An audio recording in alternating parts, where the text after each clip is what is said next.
प्रस्तावित कोल्हापूर महापालिकेच्या हद्दवाढीला शहरालगत असणाऱ्या 19 गावांनी विरोध केलेला आहे। आज या गावकऱ्यांनी बंद पुकारून शहराची हद्दवाढ नको, आपला गावच बरा असा नारा दिलेला आहे। तब्बल 19 गावांनी तो बंद पुकारलेला आहे। कोल्हापूर शहराची हद्दवाढ व्हावी असं या दृष्टिकोनातून कृती समिती आहे ती आक्रमक आहे आणि प्रशासनाकडे पाठपुरावा करत आहे। मात्र कोल्हापूर जे विकास कामं आहेत ती विकास कामं अपुरी आहेत। कोल्हापूर शहरात रस्त्याचे किंवा अनेक प्रश्न गंभीर आहेत। पहिल्यांदा कोल्हापूर शहराचा विकास करावा, मगच आमच्या गावाचा विचार करावा असा एक दृष्टिकोन आहे तो पुढे ठेवून या गावकऱ्यांनी विरोध केलेला आहे। आपल्यासोबत बोलण्यासाठी वडिंग गावचे माजी सरपंच आहेत। काय सांगाल, आज तुम्ही बंद पुकारलेला आहे? नमस्ते।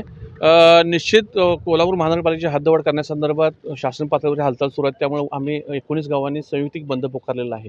खऱ्या अर्थानं महानगरपालिकेच्या हद्दीतील उपनगरांमध्ये अजून सुविधांचा वणवा आहे। त्या ठिकाणी ड्रेनेज लाईन नाही, त्या ठिकाणी कोणतीही सुविधा, रस्ते नाहीत, गटर्स नाहीत आणि मग आमचा भाग घेऊन ते काय आमचा विकास करणार हा या निमित्तानं माझा प्रश्न आहे। मी जसं या ठिकाणी नेहमी सांगत असतो की पालकमंत्री सांगत असतात की लोकसंख्या वाढल्यानंतर निधी वाढेल, फंडिंग वाढेल, दरडोई फंडिंग असतं शासनाचं, हे बिलकुल मान्य आहे। पण लोकसंख्या ही कोल्हापूर महानगरपालिकेच्या हद्दवाढीनंतर 6 लाखावरून 9 लाख होणार आहे। तसं निधी जर सपोज उदाहरणार्थ 100 कोटीचा असेल तर 150 कोटी, पण कार्यक्षेत्र हे 68 चौरस किलोमीटरहून 200 चौरस किलोमीटरपेक्षा जास्त वाढणार आहे। मग कार्यक्षेत्र तिप्पट वाढणार, निधी 1.5 वाढणार, त्यामुळं त्या भागाचा विकास करणं नगरपालिकेला हायली इम्पॉसिबल आहे। त्यामुळे काय तर धुळपेक करून पालकमंत्री करू पाहतात।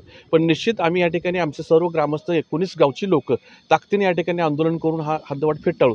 त्याचबरोबर त्यांनी 6 गावाचा प्रस्ताव मांडला होता, तोही आम्हाला बिलकुल मान्य नाही, कारण शासनाच्या विविध योजनातून 6 गावांचा शाश्वत आणि भौतिक विकास खूप चांगला झालेला आहे। शैक्षणिक सुविधा चांगल्या आहेत, सगळ्या गोष्टी चांगल्या आहेत, मग तुम्ही आम्हाला वेगळं काय देणार असा यानंतर माझ्यासारख्या कार्यकर्त्याला पडलेला प्रश्न आहे। त्यामुळे येणाऱ्या काळामध्ये कितीही संघर्ष करावा लागला तर तो संघर्ष करून आम्ही हद्दवाढ हाणून पाडू, एवढंच या निमित्तानं सांगतो। खरं तर मध्यंतरीच्या काळात प्रशासनाकडून याची भूमिका चालू झाली, त्यानंतर हद्दवाढ कृती समिती आणि हद्दवाढ विरोधी कृती समिती असा देखील ग्रामीण आणि शहरी संघर्ष पाहायला मिळाला होता। यापुढे कशी भूमिका असणार आहे? निश्चित हद्दवाढ करू पाहणाऱ्या लोकांची मानसिकता बघा, ती कोण लोक आहेत बघा। माझं थेट मत आहे की क्रीडाईसाठी हे फक्त हद्दवाढीचा हट्ट धरला जातोय। त्यांचं आता त्यांना शहरात विकास करायला जागा राहिलेली नाही, म्हणून मग त्यांना ग्रामीण भाग पाहिजे आहे आणि या निमित्तानं मुळशी पॅटर्न आमचा आम्हाला करू द्यायचा नाही।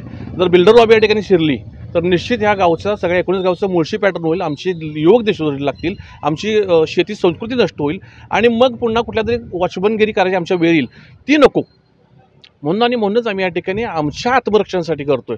मुळात त्या कृती समितीला त्यांचं काय तिथं उन्ह दिन वगैरे हे वदावट किंवा त्यांचा त्याचा उद्देश काय साध्य होत नाही, पण हे आमचं मागणं आहे, ते आमच्यासाठी आहे। त्यामुळे हा लढा आम्ही निश्चित तीव्र करू। खरं तर गेल्या काही दिवसापूर्वी आपण बैठक घेतली होती आणि हा पहिला टप्पा आहे बंदचा आणि वेळ प्रसंगी आत्मदहन करू असा देखील इशारा दिला होता। कशा प्रकारे पुढचा? नाही, मी तुम्हाला सांगितलं ना की आता बंद पाळलेला आहे, यानंतर निवेदन दिले जातील, यानंतर मोर्चे काढले जातील, यानंतर आंदोलनं केली जातील किंवा धरणे आंदोलन केलं जाईल आणि या उपरी जर शासन नमत नसेल तर निश्चित येणाऱ्या काळामध्ये सगळ्या संयुक्त 19 गावचं धोरण ठरवून आत्मदहनाचा इशारा दिला आहे तो पुढं कॅरी केला जाईल।